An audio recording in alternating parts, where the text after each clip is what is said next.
चाहे कुमारे मर जाना, लेकिन इन 3 लक्षणों वाली स्त्रियों से कभी विवाह मत करना। नमस्कार दोस्तों, स्वागत है आप सभी का पुनः आपके अपने YouTube channel know all about पर। प्रिय दर्शकों, इस वीडियो में आपके लिए लेकर के आए हैं एक ऐसी कहानी जिसमें आपको बताया जाएगा कि अपनी जिंदगी में कुंवारे मर जाना, लेकिन इन 3 लक्षण वाली स्त्रियों से हमेशा बच करके रहना और इनसे कदापि विवाह मत करना। कभी जिंदगी में आप परेशान नहीं रहेंगे। मित्रों, ये कहानी आपको बहुत अच्छी जानकारी और सीख देकर के जाएगी। तो चलिए मित्रों, आपका कीमती समय बर्बाद ना करते हुए अब सीधे कहानी पर ही पहुंचते हैं। प्रिय दोस्तों, एक समय की बात है। किसी जंगल में तोता और मैना का जोड़ा एक वृक्ष के डाल पर बैठा हुआ था। तोता ने मैना से कहा कि हे मैना रानी, आज का समय बहुत ही बदल चुका है। मैना कहने लगी, पिया जी, ऐसा क्या समय बदल चुका है? तब तोता कहता है कि हे मैना रानी, समय इतना बदल गया है कि आजकल की स्त्रियां और आजकल की लड़कियां बहुत ही स्वार्थी बन चुकी हैं, क्योंकि स्त्रियां अपने स्वार्थ के लिए कुछ भी करने के लिए तैयार हो जाती हैं। जो काम उन्हें कदापि नहीं करना चाहिए, वो स्वार्थ के प्रति स्त्रियां कर बैठती हैं। मैना कहती है कि पिया जी, मैं तुम्हारी बात से सहमत नहीं हूं। स्त्रियां कैसे स्वार्थी हो सकती हैं? आप हमारी नारी जाति की बुराई कर रहे हैं। तोता कहता है, नहीं मैना, तुम हमारी बात पर विश्वास करो। तब मैना कहती है, नहीं स्वामी, मैं तुम्हारी बात पर विश्वास नहीं कर सकती हूं। तब तोता कहता है, ठीक है मैना, जब तुम्हें विश्वास नहीं है तो आइए हम आपके लिए एक कहानी सुनाते हैं, और इस कहानी को सुनने के साथ साथ तुमको ये विश्वास हो जाएगा कि तुम्हारी नारी जाति कितनी स्वार्थी बन चुकी है और अपने स्वार्थ के लिए कितने गलत गलत काम करने के लिए तैयार हो जाती है। दोस्तों, तभी मैना कहती है, ठीक है स्वामी, पहले आप वह कहानी सुनाइए और सिद्ध करके बताइए कि हमारी नारी जाति स्वार्थी है या नहीं है। दोस्तों, तब वो तोता अपने मैना रानी को वह कहानी सुनाता है। तोता कहता है, हे मैना, एक समय की बात है, किसी नगर में 3 दोस्त रहते थे। एक राजा का लड़का था जो राजकुमार था, एक बनिया का लड़का था और एक साहूकार का लड़का था। 3 दोस्त थे। तीनों में बहुत गहरी दोस्ती थी, क्योंकि वह तीनों साथ साथ पढ़े थे और साथ ही साथ बड़े भी हुए थे। राजा का जो लड़का था, जो राजकुमार था, उसकी शादी भी हो चुकी थी। मित्रों, एक दिन की बात है, तीनों दोस्त राजा के बगीचे में टहल रहे थे। तो राजकुमार, जो राजा का लड़का था, वह अपने दोस्तों से कहता है, भाई, कल चलते हैं और अपनी पत्नी को उसके मायके से बुला करके ले आते हैं, क्योंकि बहुत दिन हो चुके हैं और हमें अपने पत्नी की बहुत याद आ रही है। इसीलिए कल ससुराल में चलते हैं और तुम हमारे साथ चलो और हम अपनी पत्नी को बुला लाए। तब इन दोनों दोस्तों ने कहा, जो साहूकार का लड़का था और बनिया का लड़का था, इन दोनों ने बोला, भाई, तुम तो अपने ससुराल में पहुंच जाओगे और ससुराल में ससुर जी के महल में आराम से सोओगे, लेकिन हम कहां जाएंगे?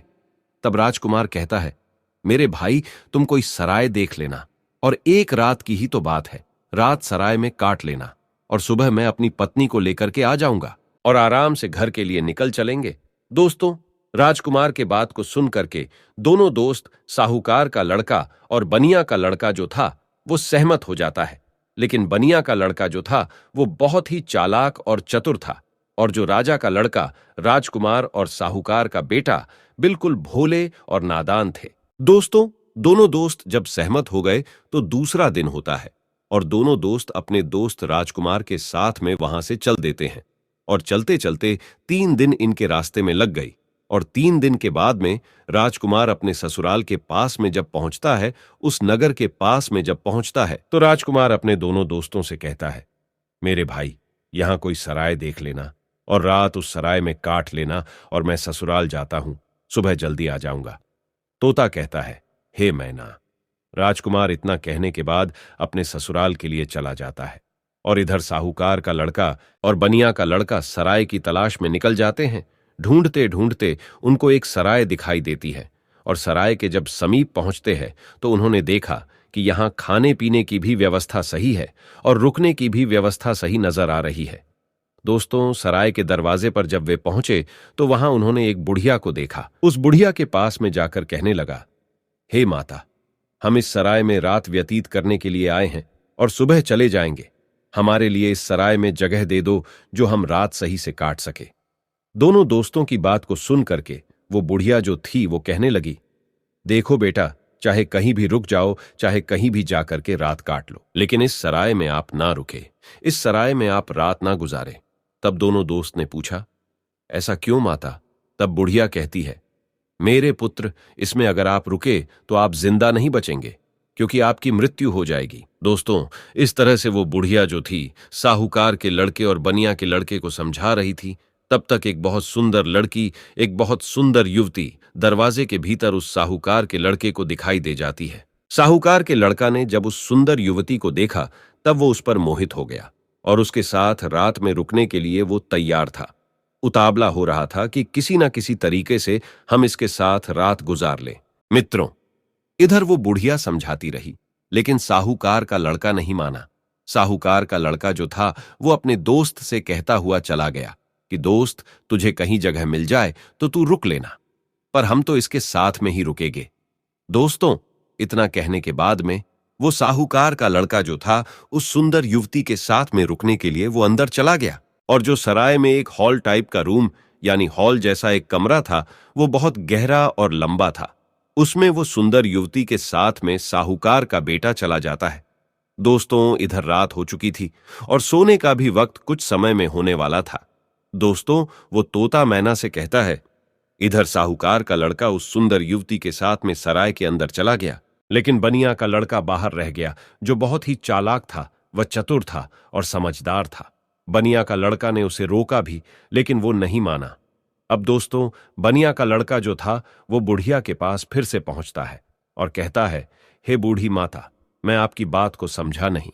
आपने कहा कि इस सराय में जो रुकेगा उसकी मृत्यु हो जाएगी और वह सुबह जिंदा लौट करके नहीं आएगा। इसका क्या कारण है? बताने की कृपा करें। मित्रों, तब वो बुढ़िया कहती है, बेटा, तुम उसे रोक रहे थे, लेकिन तुम्हारा दोस्त नहीं माना। मुझे डर है कि वो सुबह आपको जिंदा नहीं मिलेगा। बनिया का लड़का कहने लगा, वही तो मैं आपसे जानना चाहता हूं, माता, बात क्या है? खुल करके बताओ। तब बुढ़िया ने कहा, बेटा, ये जो सुंदर युवती आपके दोस्त ने देखी, जिसके साथ में वह अंदर चला गया, ये सुंदर युवती जो है ये एक वैश्य है और नागिन है। ये रात में अपना रूप बदल लेती है और जिसके साथ ये रात में रुकती है उसी को डस लेती है और उसको मार देती है। इसलिए हमको डर है, क्योंकि जो भी गया वो जिंदा लौट करके नहीं आया। तोता मैना से कहता है। बनिया का लड़का ये सुन करके घबरा गया और कहने लगा, हे बूढ़ी माता, हमें कोई रास्ता बताओ जिससे हम अपने दोस्त की जान बचा सके। तो बुढ़िया कहती है कि बेटा, मैं तुम्हें एक तलवार देती हूं और अगर तुम उस नागिन का वध कर सको तभी तुम्हारा दोस्त बच पाएगा। बनिया का लड़का समझदार और चतुर था, वो तैयार हो गया और कहने लगा, माता, लाइए तलवार, मैं अपने दोस्त का जान जरूर बचाऊंगा, चाहे हमारी जान ही क्यों ना चली जाए। मित्रों, बुढ़िया बनिया के लड़के को तलवार देती है और वो चुपके से सराय के अंदर घुस जाता है, और जहां उसका दोस्त साहूकार का बेटा उस वैश्य के साथ में लेटा हुआ था, वही पास में एक कोने में जाकर के बैठ जाता है और इंतजार करने लगता है कि कब ये नागिन का रूप धारण करे और हम इसको मारे। दोस्तों, आधी रात का समय होने वाला था और तभी वह सुंदर युवती जो नागिन थी वह अपना रूप बदलती है और जैसे ही साहूकार के लड़के को काटने वाली होती है तो उसका दोस्त बनिया तलवार लिए तो बैठा ही था, एकदम से उसने तलवार चलाई और उस नागिन का वध कर दिया और वो सुंदर युवती मर गई। दोस्तों, इस तरीके से उसने अपने दोस्त की जान बचाई और उस मरी हुई नागिन को पलंग के नीचे रख दिया एवं छिपा दिया। दोस्तों, तब तोता मैना से कहता है, वो बनिया का लड़का जो था इतना काम करने के बाद, अपने दोस्त की जान बचाने के बाद सराय से बाहर निकल आता है, और जब बाहर निकल आया तो उसने क्या देखा कि एक सुंदर स्त्री जो है वह जंगल की तरफ जा रही है। उसने देखा और विचार किया कि यह सुंदर स्त्री जंगल में इतनी रात में कहां जा रही है। हमें देखना चाहिए, इसके पीछे पीछे जाना चाहिए और ये जानकारी लेना चाहिए कि ये जा कहां रही है। वो बनिया का लड़का जिसके हाथ में तलवार था, जिसने नागिन का वध किया था, वो उस सुंदर स्त्री के पीछे चल देता है और वो बनिया का लड़का सोचता जा रहा है कि देखे ये कहां जा रही। वो स्त्री चलती चली गई और जंगल में एक साधु का आश्रम था और वो स्त्री साधु के आश्रम पर पहुंच गई और जाकर के उसने साधु से मुलाकात की और वो सारा नजारा बनिया का लड़का दूर से ही देख रहा था। जब उसका जाने का समय हुआ तो साधु से मिलने के बाद फिर वो सुंदर स्त्री हाथ जोड़ करके कहने लगी, आज आपसे मेरी आखिरी मुलाकात है। साधु कहने लगा, वो क्यों?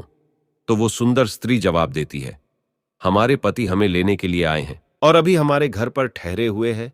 कल मैं अपने पति के साथ ससुराल चली जाऊंगी। आज के बाद फिर मैं आपसे मिलने के लिए नहीं आ पाऊंगी।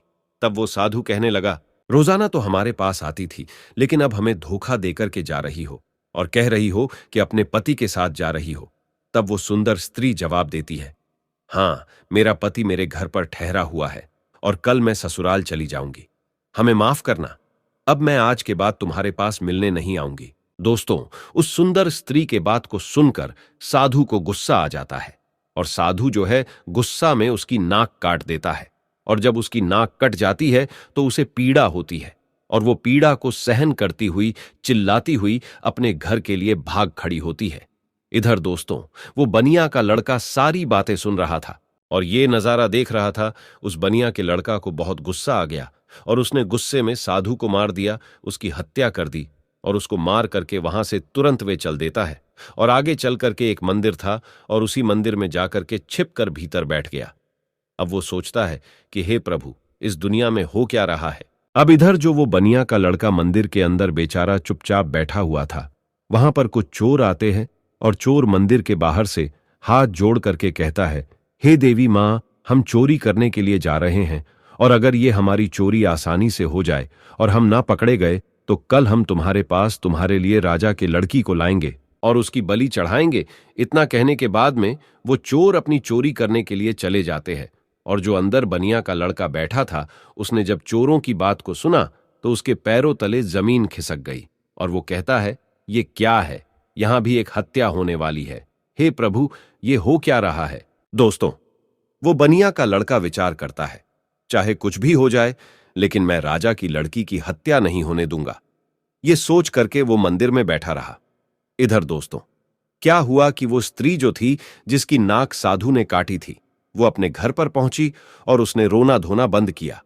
बाकी पीड़ा तो सता रही थी। उसने विचार किया, अगर सुबह लोग हमको देखेंगे तो पता नहीं, ना जाने मेरे बारे में क्या कहेंगे। हमें शर्म से अपना सर नीचा झुकाना पड़ेगा। क्यों ना हम अपने पति को फंसा दें और ये कह दे कि हमारे पति ने मेरी नाक काट ली। तो वही हुआ। सवेरा होने वाला था और जैसे ही थोड़ा प्रकाश होने को था, तभी वो चिल्लाने लगी और कहने लगी कि देखिए देखिए, हमारे पति ने हमारी नाक काट ली। दोस्तों, घर वाले जो थे वो एकदम से भाग करके आते हैं और उसके पति को बंदी बना लेते हैं। जो वो राजकुमार था, जो राजा का लड़का था, उसको पकड़ लेते हैं और पकड़ करके वहां से राजा के सामने पेश कर देते हैं। राजा वो सारा वृतांत जान करके उसको जेल में डाल देता है।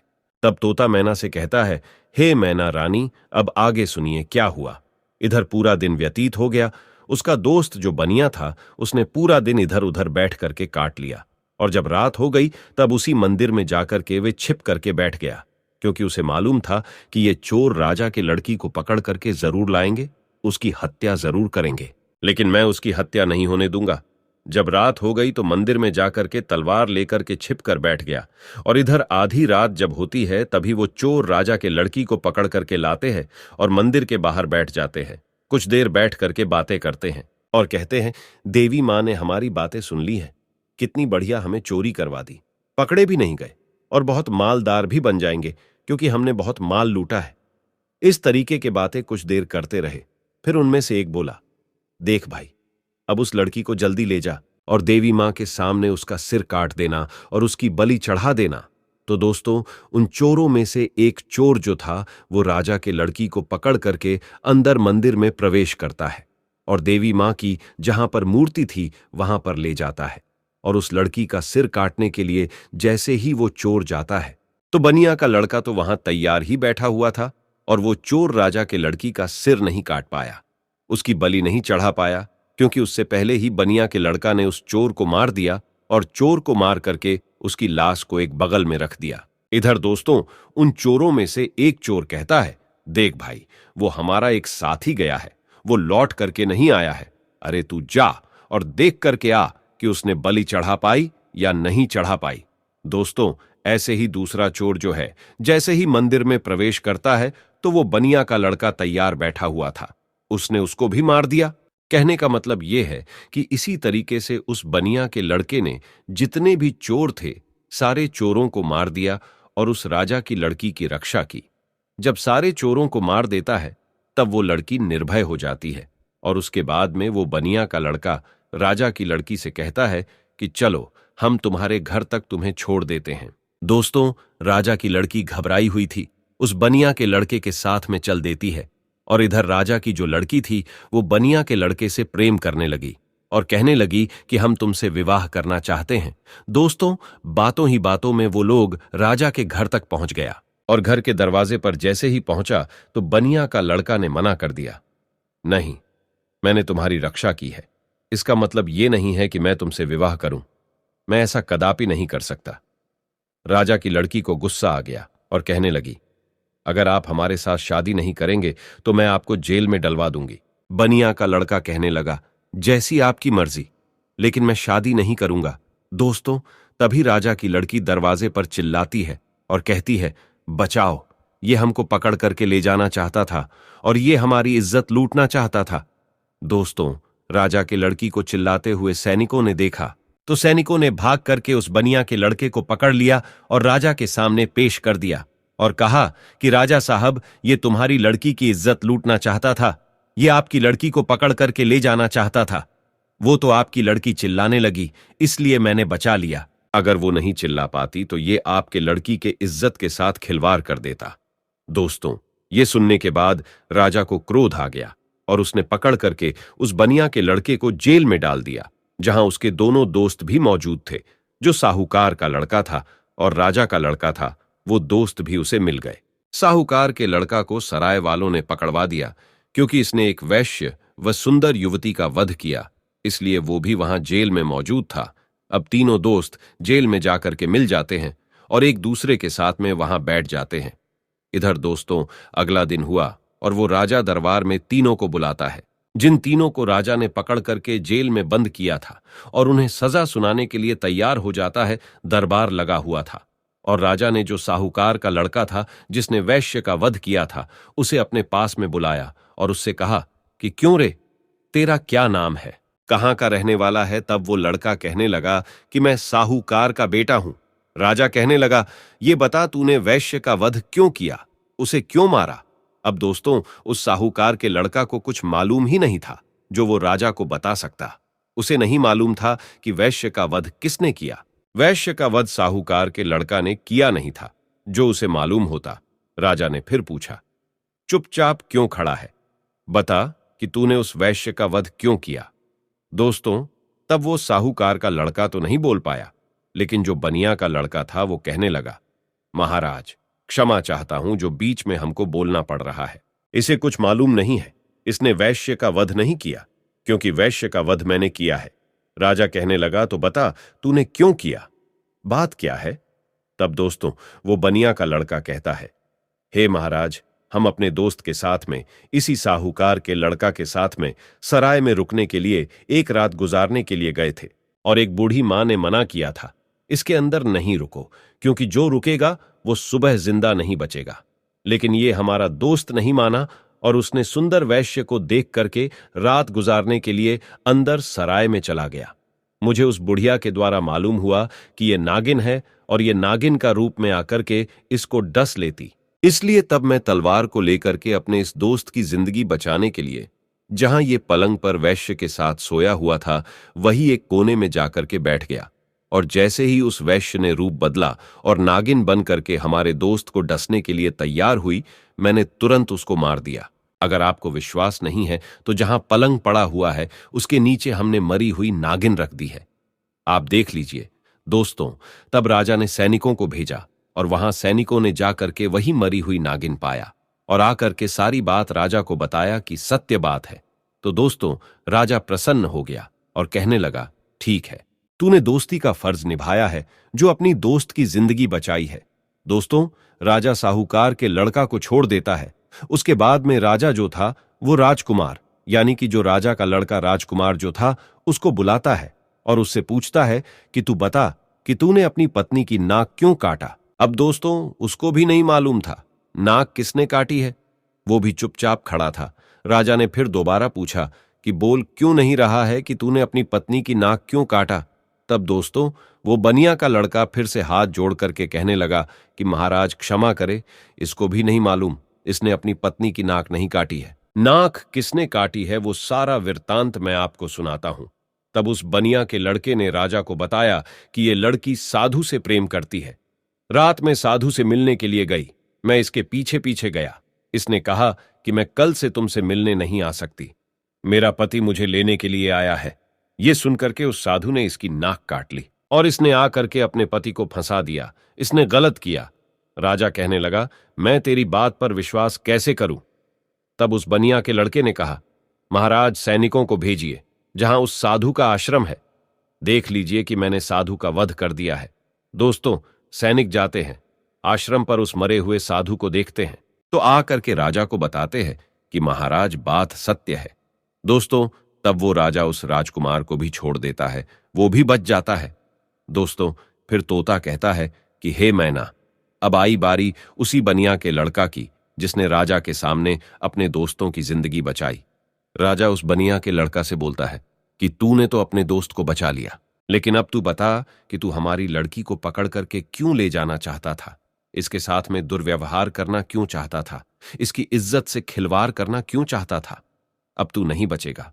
दोस्तों, तब वो बनिया का लड़का कहता है कि महाराज क्षमा करे, ये आपकी लड़की जो है ना, इसने हमें गलत फंसाया है। आपकी लड़की की बलि चढ़ाने के लिए कुछ चोर इसको पकड़ करके ले गए थे। मैं उसी मंदिर में था, मेरे हाथ में तलवार थी क्योंकि मैं साधु को मार करके आया, और आपकी लड़की को मारने के लिए जैसे ही एक चोर अंदर मंदिर में आता है, मैंने उसको मार दिया। दूसरा आता है, उसको भी मार दिया। इसी तरीके से जितने भी चोर थे मैंने सबको मार दिया, और सभी मंदिर में ही पड़े हुए हैं। अगर विश्वास नहीं है तो सैनिकों को भेज करके देख लीजिए। दोस्तों, वही हुआ। सैनिक जाते हैं मंदिर के पास में, मंदिर में जाकर के देखते हैं तो उन चोरों की लाशें पड़ी हुई थी। तो सैनिकों ने आकर के सारी बात राजा से कही कि महाराज बात सत्य है, आपकी लड़की की रक्षा इसने की है। इसने इज्जत से खिलवाड़ नहीं किया और ना ही इज्जत लूटने की कोशिश की है। वो बनिया का लड़का कहता है, हाँ राजा साहब, मैं आपकी लड़की को पकड़ करके क्यों ले जाऊंगा। और सुनिए महाराज, चोरों से बचा करके जब आपके लड़की को घर छोड़ने के लिए आ रहा था, तब आपकी लड़की हम पर आसक्ति हो गई, प्रेम करने लगी और विवाह करने की जिद करने लगी। मैंने कहा, मैं ऐसा कदापि नहीं कर सकता। मैंने जिस लड़की की रक्षा की है और उसके बदले में मैं उससे विवाह करूं, उसकी इज्जत से खिलवाड़ करूं, ऐसा मैं नहीं कर सकता। मैंने उसे मना किया तो उसने कहा, अगर तुम हमसे विवाह नहीं करोगे तो हम अपने पिता से कहकर तुम्हें जेल में डलवा देंगे। और उसने वही किया। बनिया के लड़के के बात को सुन करके राजा जो था, उसका चेहरा शर्म से नीचे झुक जाता है, और तब उसने बनिया के लड़के को आजाद कर दिया और माफी मांगी कि जाओ बेटा, तुम आजाद हो, तुम्हारी गलती नहीं है। इस तरीके से वो बनिया का लड़का जो था अपने दोनों दोस्तों को बचा लेता है और खुद भी बच जाता है, और तीनों दोस्त हंसते हंसते अपने नगर में चले आते हैं और आराम से फिर वही रहने लगते हैं।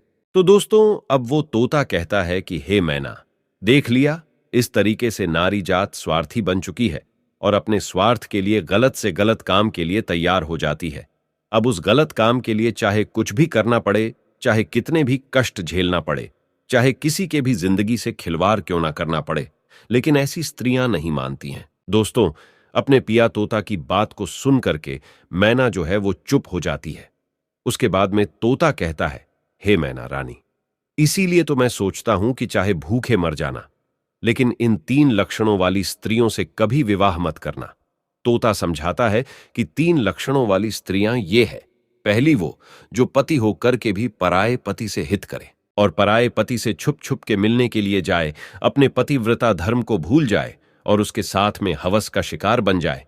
तो ऐसी स्त्री से हमेशा बचना चाहिए और ऐसी स्त्रियों से दूर रहना चाहिए।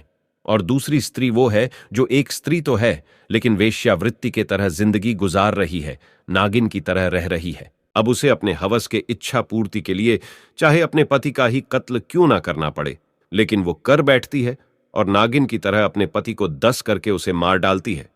तो ऐसी वेश्यावृत्ति के लक्षण वाली जो स्त्रियां हैं, इनसे दूर रहना चाहिए, इनसे कदापि विवाह करने की इच्छा नहीं रखना चाहिए। और तोता बोला, हे मैना, तीसरी स्त्री वो है जिसकी जान अगर कोई बचाए और अगर वो मरने के लिए जा रही हो और उसकी अगर कोई जान बचा ले और ऐसे में वे मददगार को ही झूठा फंसा दे और उसी मददगार से विवाह की इच्छा करे, उसी से दुर्व्यवहार करने की इच्छा करे और फिर उसको झूठा फंसा करके उसको मरवा डाले या उसे जेल में बंद करवा दे या उसे सजा दिलवा दे।